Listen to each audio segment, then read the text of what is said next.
नमस्कार, मैं हूं परवीन शेख। आप देख रहे हैं कैपिटल टीवी की स्पेशल स्टोरी। इस स्टोरी में विस्तार से चर्चा दिल्ली लोकसभा चुनाव की। दिल्ली की 7 लोकसभा सीटों पर 25 मई को वोटिंग। इस बार पूर्वी दिल्ली यानी ईस्ट दिल्ली काफी चर्चाओं में है। इस सीट पर बीजेपी ने हर्ष मल्होत्रा को मौका दिया है, तो वहीं आम आदमी पार्टी ने कुलदीप कुमार को टिकट दिया है। ईस्ट दिल्ली के लोगों का कहना है कि चुनाव आते जाते रहते हैं, लेकिन उनकी समस्याएं जस की तस रहती हैं। यहाँ गंदगी, पानी की कमी और ट्रैफिक जाम चुनावी मुद्दे हैं। ईस्ट दिल्ली में 21 लाख से ज्यादा वोटर्स हैं। फिलहाल यहाँ बीजेपी के गौतम गंभीर मौजूदा सांसद हैं। दिल्ली की पूर्वी लोकसभा सीट के मुद्दे और राजनीतिक गणित को विस्तार से समझते हैं। दिल्ली की 7 लोकसभा सीटों में से इस वक्त जिस तरह से हमने कहा कि चर्चा में पूर्वी दिल्ली लोकसभा सीट भी है, लेकिन ये क्यों है? क्यों सड़क पर झाड़ू लगाने वाले के बेटे सोशल मीडिया पर किए जा रहे हैं ट्रोल? कैसे ईस्ट दिल्ली का चुनाव बना दिलचस्प? क्या है पूर्वी दिल्ली लोकसभा सीट के चुनावी समीकरण? इस स्पेशल स्टोरी में बहुत बारीकी से समझने की कोशिश करेंगे। पूर्वी दिल्ली लोकसभा सीट पर किसकी होगी जीत? बीजेपी के हर्ष मल्होत्रा को आप उम्मीदवार की टक्कर। अपनी अपनी जीत के लिए आप और बीजेपी ने लगाई पूरी ताकत। पूर्वी दिल्ली में क्या है जनता का मूड? पूर्वी दिल्ली लोकसभा सीट पर 2014 में बीजेपी के महेश गिरी ने 5,72,000 वोटों से जीत हासिल की थी, यानी 47.83% वोट हासिल किए थे। 2019 में बीजेपी ने जीत का ये अंतर बड़ा कर दिया और उसके प्रत्याशी क्रिकेटर गौतम गंभीर ने 6,96,000 वोटों से जीत हासिल की, यानी 55% वोट हासिल किए। लेकिन 2024 के चुनावी समीकरण कुछ बदले नजर आ रहे हैं। इस चुनाव में बीजेपी ने अपनी जीत का अंतर और बड़ा करने का लक्ष्य रखा है। यहां पर हो रहे चुनाव प्रचार में बीजेपी ने राष्ट्रवाद, हिंदुत्व, प्रधानमंत्री नरेंद्र मोदी के नेतृत्व में देश को दुनिया की तीसरी सबसे बड़ी महाशक्ति बनाने का मुद्दा उठाया है। तो वहीं आम आदमी पार्टी के प्रत्याशी जो इंडी गठबंधन के उम्मीदवार हैं, उन्होंने स्थानीय मुद्दों को भी सुलझाने का दावा किया है। बीजेपी प्रत्याशी हर्ष मल्होत्रा को जिताने के लिए पार्टी कार्यकर्ता दिन रात एक किए हुए हैं। तो वहीं आम आदमी पार्टी के कोंडली विधायक कुलदीप कुमार को कांग्रेस के साथ हुए गठबंधन से जीत का भरोसा है। अरविंद केजरीवाल की आम आदमी पार्टी ने पूर्वी दिल्ली से कुलदीप कुमार को टिकट देकर उन्हें मैदान में उतारा है। कुलदीप दिल्ली के कोंडली से विधायक हैं और उनको लोकसभा का टिकट मिलने के बाद हर तरफ उनकी चर्चा हो रही है। दरअसल कुलदीप कुमार के पिता प्रकाश कुमार एक सफाई कर्मचारी हैं और जब उनका बेटा विधायक बना तब भी और आज भी उन्हें लोकसभा का जब टिकट या लोकसभा का वो चुनाव लड़ रहे हैं, तब भी वो हर दिन की तरह सुबह उठकर सड़क पर झाड़ू लगाने का काम करते हैं।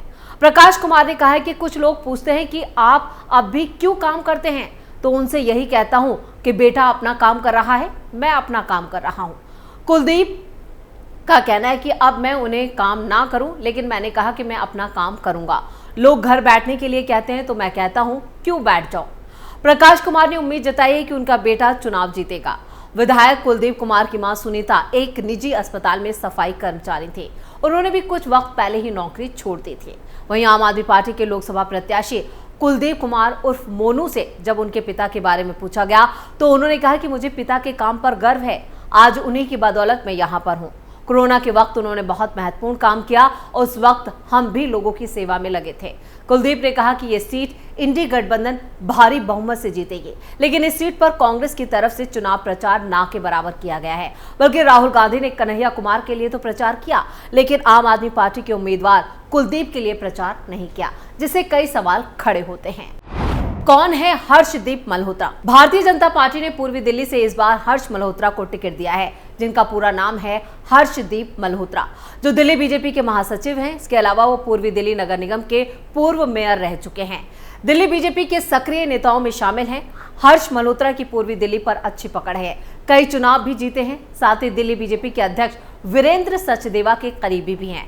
अगर शिक्षा की बात करें तो हर्ष मल्होत्रा ने 1984 में दिल्ली यूनिवर्सिटी के हंसराज कॉलेज से बीएससी की और एलएलबी की डिग्री हासिल की है। साल 2012 में हर्षदीप मल्होत्रा ने पूर्वी दिल्ली के वेलकम कॉलोनी से निगम पार्षद का चुनाव जीता था। इनके पिता का नाम वीके मल्होत्रा है, जो दिल्ली के पूर्व सीएम उम्मीदवार रह चुके हैं और 2008 को बीजेपी ने दिल्ली विधानसभा चुनाव में वीके मल्होत्रा को मुख्यमंत्री पद के उम्मीदवार के तौर पर चुनावी मैदान में उतारा था। इनकी माता का नाम है कृष्ण मल्होत्रा। देश की सबसे ज्यादा आबादी वाली सीट ईस्ट दिल्ली सीट, कुल वोटरों की संख्या 21,06,642। इसमें से 9,62,000 महिलाएं, 11,44,000 पुरुष और 101 थर्ड जेंडर वोटर शामिल है। यहां पहली बार वोट डालने वाले युवाओं की संख्या 32,586 है। ईस्ट दिल्ली सीट सबसे पहले 1967 में बनी, जब दिल्ली में 7 लोकसभा सीटों का परिसीमन हुआ। ये सीट न सिर्फ दिल्ली बल्कि पूरे देश में सबसे ज्यादा आबादी वाली लोकसभा सीट है। यहाँ 2014 से लगातार बीजेपी जीत रही है। पूर्वी दिल्ली के मुद्दे क्या है? पूर्वी दिल्ली में गाजीपुर का कूड़े का पहाड़ और साफ सफाई सबसे बड़ी समस्या है। वाहनों की पार्किंग की सही व्यवस्था न हो पाने से लोगों को लगातार जाम का सामना करना पड़ता है। पूर्व मेयर और बीजेपी प्रत्याशी हर्ष मल्होत्रा ने जनता से वादा किया है कि अगर वो सांसद के रूप में चुनकर आने के बाद इस कूड़े के पहाड़ को समाप्त करने के लिए काम करेंगे। जगह जगह पर पार्किंग, साफ सफाई और सार्वजनिक सुविधाओं को विकसित किया जाएगा। कुलदीप कुमार आम आदमी पार्टी की योजनाओं के दम पर लोगों से वोट मांग रहे हैं। कहां कौन मजबूत? पूर्वी दिल्ली में 10 विधानसभा सीटें आती हैं। इनमें 3 सीटें जिनमें लक्ष्मीनगर, विश्वासनगर और गांधीनगर में बीजेपी ने जीत हासिल की थी। इन इलाकों में बीजेपी अभी भी बहुत मजबूत है, जबकि कृष्णानगर, पड़पड़गंज और शादरा विधानसभा क्षेत्र में भी बीजेपी मजबूत मानी जाती है। 7 सीटों पर आम आदमी पार्टी ने जीत हासिल की थी, लेकिन लोकसभा चुनावों में कई इलाकों का समीकरण यहां पर स्थानीय कारणों की वजह से काफी हद तक पलट जाता है। त्रिलोकपुरी, ओखला और कोंडली विधानसभा क्षेत्र को आम आदमी पार्टी के गढ़ के तौर पर देखा जाता है, लेकिन लोकसभा चुनावों में यहां भी बीजेपी को काफी वोट मिलते हैं और इसकी वजह रही है त्रिलोकपुरी और कोंडली के इलाके में कई बार सांप्रदायिक तनाव चरम पर पहुंच जाता है। इन दंगों में कई लोग अपनी जान भी गंवा चुके हैं। अगर इस बार भी मतदान का ट्रेंड ऐसा ही रहा तो बीजेपी को बढ़त मिल सकती है, लेकिन इस बार संविधान के नाम पर दलित समुदाय के मतदाताओं का आम आदमी पार्टी के साथ एकजुट होने का दावा किया जा रहा है। मोदी के हाथ देश का विकास। लोगों की माने तो राष्ट्र की सुरक्षा सबसे बड़ा मुद्दा है। प्रधानमंत्री नरेंद्र मोदी के हाथों में देश सुरक्षित है। उनके नेतृत्व में देश लगातार आगे बढ़ रहा है। जिस वक्त दुनिया की बड़ी बड़ी अर्थव्यवस्थाएं चरमरा रही हैं, भारत देश दुनिया की सबसे बड़ी आर्थिक शक्ति बन रहा है। वो चाहते हैं कि देश आगे भी बढ़ता रहे और इसलिए वो बीजेपी का समर्थन करते हैं। उन्होंने कहा है कि जिस तरह से पूरे देश का विकास हो रहा है, पिछले 10 सालों में दिल्ली का भी विकास हुआ है। वो इसी तरह देश और दिल्ली का विकास होते हुए देखना चाहते हैं, इसलिए वो बीजेपी का समर्थन करते हैं। महिलाओं को ताकतवर बनाते हैं मोदी। प्रधानमंत्री नरेंद्र मोदी ने लगातार महिलाओं को सशक्त करने का काम किया। मोदी सरकार ने ही महिलाओं को यहाँ पर वायुसेना और नेवी में नौकरी देने के लायक नियम कानून बनाए। उन्होंने महिलाओं को आगे बढ़ाने के लिए संसद में आरक्षण दिया और लखपति दीदी योजना, जन धन योजना और महिलाओं के नाम पर प्रधानमंत्री आवास की रजिस्ट्री कराने पर ज्यादा छूट देकर महिलाओं का सम्मान किया। महिलाओं को सशक्त बनाने के लिए नरेंद्र मोदी को ताकतवर होना जरूरी है, ये भी लोग मानते हैं।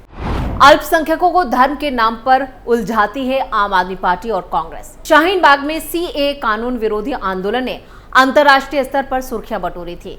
शहजाद अली इसकी अगुवाई करने वालों में एक थे, लेकिन अब वो बीजेपी में शामिल हो चुके हैं। जो कभी केंद्र सरकार की आलोचना करते थे, आज मुसलमानों को बीजेपी का वोट देने की अपील कर रहे हैं।